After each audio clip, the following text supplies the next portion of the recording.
AboitizPower sets its sights on increasing capacity to 4,000 megawatts by 2020 to keep with the growing Philippine economy. AboitizPower is the holding company for Aboitiz Group's investments in power generation, power distribution, and retail electricity services. With us now for more is Manny Rubio, the Chief Operating Officer of AboitizPower. Good to have you on the show, Manny. Welcome to the program. Good morning, Cathy, and I'm glad to be here, and thanks for inviting me. Sure. So where is AboitizPower now at meeting the 2020 target? How far ahead in the first quarter of 2019? We are well on track of achieving our target of 4,000 megawatts by 2020. In fact, by 2020, once we've completed our plant in Mariveles, GN Power Dingginin, we'll probably be around over 4,300 megawatts.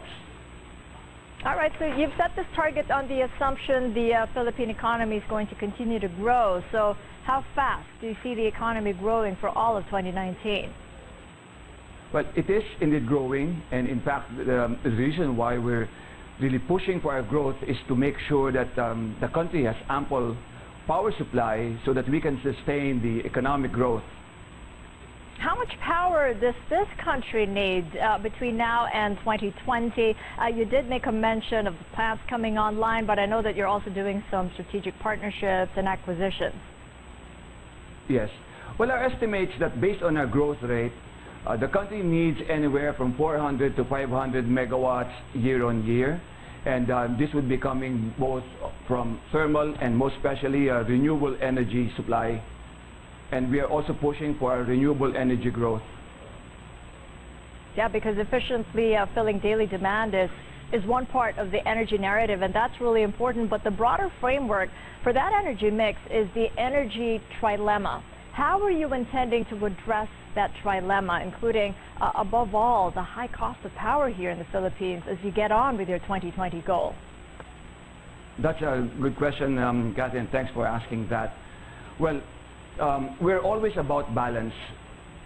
We need to make sure that there's ample power supply that's sustainable, responsibly produced, accessible to Filipinos at very cost-competitive rates, and that's coming from the energy mix that we have in AboitizPower. It's always about market-driven portfolio, and we believe that market forces will actually drive what the portfolio mix would be in order to meet the energy demands of the country. So to push for your balanced mix strategy, what opportunities are you on the lookout for? We're always looking for renewable energy supply sources. We're committed to developing renewable energy. We have branded a renewable energy called Cleanergy, and we've been supplying Cleanergy for the last 10 to 12 years. We have, in fact, the largest installed capacity of renewable energy, close to 1,800 megawatts, and recently we've just commissioned a 68 megawatt run-of-river hydro in Manolo Portage in Bukidnon, and by the third quarter of 2019, we'll be commissioning another hydro facility in Benguet. So if there's an opportunity for us to develop renewable energy, we will. But we need to make sure that we balance the need also for making sure that power is available and there's ample supply to make sure that there's enough power to fuel the needs of the country.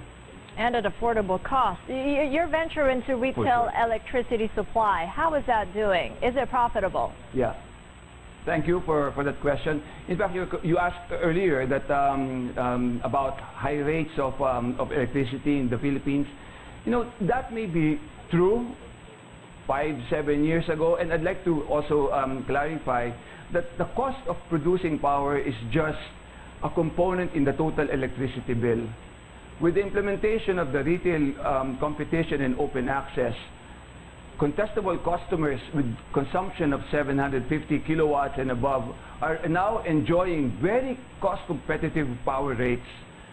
And I think it will be more inclusive if the threshold is actually lowered, and that's something that generators and consumers are actually looking forward to. So retail electricity supply, that venture of yours, has it become profitable for AboitizPower? Well, it is indeed. We are actually one of the bigger players in the retail competition and open access. So would that be a key driver for 2019? It is. Our target is that we want to be serving about 7.5 terawatt hours of that market. We are currently around 5.5 terawatt hours. So by 2020, I think we'll be able to achieve that the target as well. And what is the status of your power service agreements? How many megawatts do the existing PSAs cover? Just for open access, we're close to 1,000 megawatts close to 1,000 megawatts of power supply contracts, and we intend to grow that to meet our target in terms of energy being supplied to open access, which is 7.5 terawatt hours by 2020. Now, Manny, clarify for us your business relationship with troubled Hanjin, Philippines, because, as I understand, AboitizPower has a one-year contract with Hanjin that expires next month. What is your exposure there?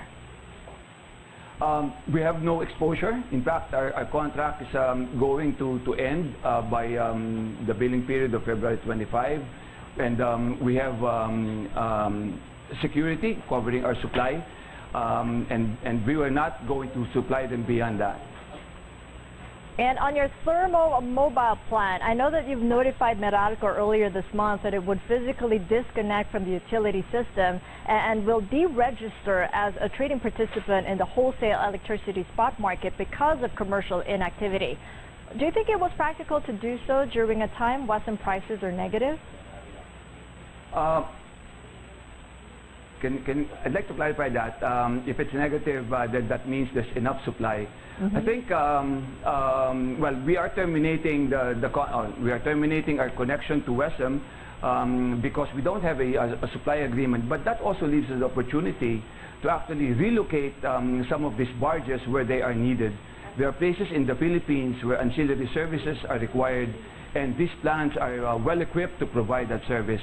We are going to retain one or two barges also as we wait for the completion of the energy connection, the NGCP connection in Aboitiz, and once that connection is completed, we will connect to the NGCP grid, and will be able also to supply ancillary service, which Luzon and Visayas actually really needs. That's pretty interesting. You're going to be relocating those barges, so whereabouts in the country?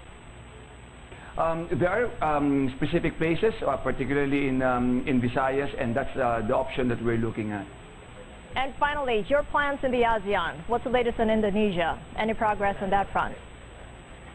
Yeah, well, we continue to look up for opportunities in countries like Indonesia, Vietnam, and Myanmar, where we have assessed the market, and so far we are going to focus on those countries. And this is for renewable energy to get that balance mix? Well, we are primarily looking for renewable energy opportunities, but there are also opportunities within other sectors of the power industry. We're open. All right. Well, thank you so much, Manny. All the best in your aim for that balanced energy mix. Manny Rubio, the COO of AboitizPower, in our Rockwell studio in Makati.